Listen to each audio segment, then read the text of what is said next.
Hi, welcome back. Welcome back to making an impromptu gift bag. So, I hope you guys are all doing well. This has definitely been a challenging time for me, and I'm sure for all of you as well. So, we have been quarantining in our house since before spring break, and they've just lifted the quarantine a little to say you can gather at the beach, you can sunbathe, you can walk, run, and you could always swim. And one of my youngest daughter's 13, her best friend, and she hasn't seen her in like 3 months, it's her birthday. And we were invited to meet them to social distance meet them at the beach and to celebrate her birthday. So we needed a gift bag, and this is my last minute gift bag made from an old Reader's Digest.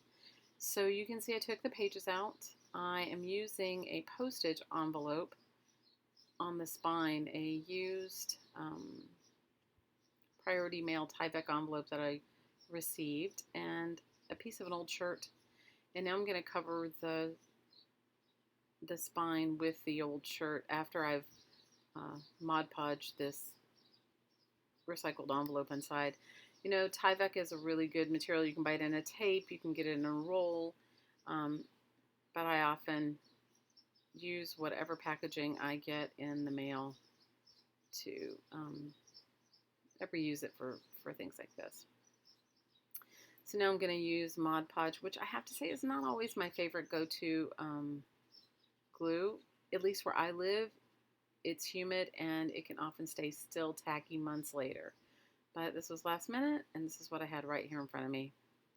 So, I am just going to Mod Podge over the already Tyvek'd Mod Podge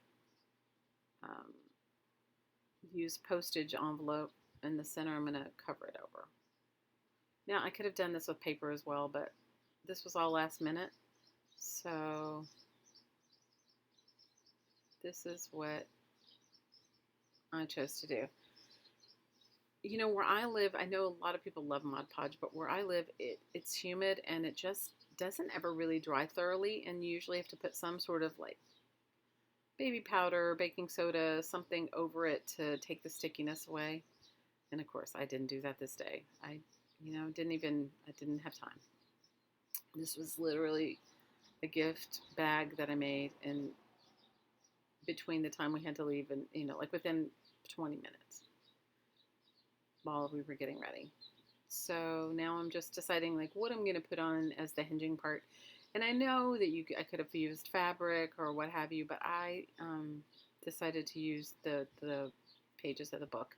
And some of you know, if you've used these vintage Reader's Digest, the pages are incredibly brittle. So this is one good reuse and repurpose for them. So I ended up gluing together 3 pages for each side, just because they're thin and I wanted it to be durable. You could also use double stick tape if you had it. I, wasn't thinking clearly. If I had been, I would have scoured for that in my stash. But this ended up working out fine because, Mod Podge does leave things pliable. That's the other part of using an old book. The pages, when you fold them, can get really brittle and crack and sometimes fall apart. So Mod Podge is a good, or Collage Podge is a good solution for it as well. So 3 pages for each side for the accordion part, and a little Mod Podge. And I have to confess, I did not let it thoroughly dry. I didn't really have time to let it thoroughly dry, so it was a little challenging. And then I just did the accordion fold like you would when you were a kid. Like, when you were a kid and you'd make a fan. So I hope you guys are all doing well. I know for me, this time has really been, how you always wish you'd have a really long extended vacation? Well, this has been a long extended time off, but it doesn't feel like a vacation, at least not to me. I've tried to maintain a really healthy mindset and meditate every day, which I do, and But some days are easier than others. And I think for me, what has helped me or made me see is how little, how I've made little irritations more important than just seeking the joy of my daily life. I'll get caught up in whatever, the dog ate this, or I stubbed my toe on that, or I can't find my car keys and I'm for the 9 millionth time and frustrate myself. I've realized that I've wasted a lot of time in my life getting caught up in those little annoyances. And it's certainly made me appreciate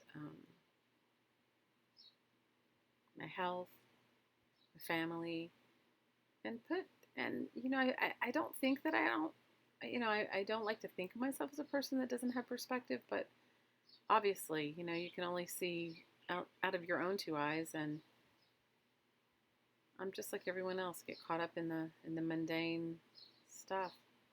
So, although it hasn't been a vacation, it's been helping me to reevaluate like what I think I might want to do in the future, what I want my life to look like. I don't know. Maybe you guys can share with me what you've been going through and how you were thinking about it.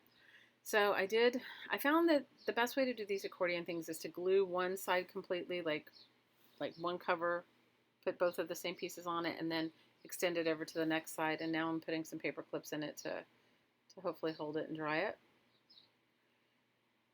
And as I said, I was in a hurry. So this probably, if you took more time doing this, yours would come out better than mine.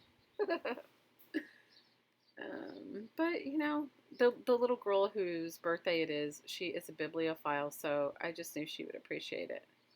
That and the fact that you know, my youngest made her a really sweet little painting, and we gave her a pair of earrings that we had, and made her a card, and then stuck it all in this little bag. So now I'm counting all the circles, trying to figure out, because I don't want to measure it. And so I'm counting all, using my little crocodile to punch a hole. You could use anything. Don't have to use a crocodile if you don't have one. And if I'd been smart, I would have pudged the holes prior to doing the accordion thing, but I wasn't. And then I measured out the pieces. Now, you didn't get to see me put the ribbon in, but I just tied it in because my internet went out in the middle of filming, because things just are like that in my life. But it was a sweet gift bag, so I hope this gives you some ideas. The little girl loved it. Super easy, really fun. Hope you enjoyed my last minute impromptu little gift bag. I hope you guys are all staying well and safe, and as always, from my heart to your heart, I'm sending you so much aloha. Until next time, bye for now.